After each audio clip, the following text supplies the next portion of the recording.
আর্থিকভাবে অসচ্ছল এবং দারিদ্র্যপীড়িত জনগণের পক্ষে এই মৌলিক অধিকার বাস্তবায়নের আসলে কোনো সুযোগ ছিল না।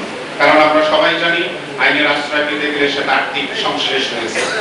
এই প্রেক্ষাপট বিবেচনা করে সদাশয় সরকার 2000 সালে আইনগত সহায়তা প্রদান আইন পাশ করেন, যার ধারাবাহিকতা এই 25 বছর ধরে আইনটি ধীরে ধীরে একটি প্রাতিষ্ঠানিক রূপ লাভ করেছে।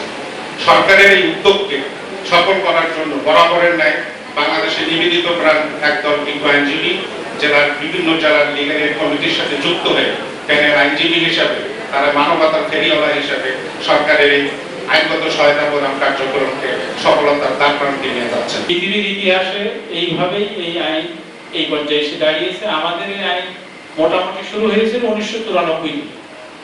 এটা সার্কুলার বেস ছিল, 2000 সালে আইনি রূপ নেয়, তারপরে অনেক বিধি হয়েছে, এখন কার্যক্রম অনেক পরিব্যাপ্ত।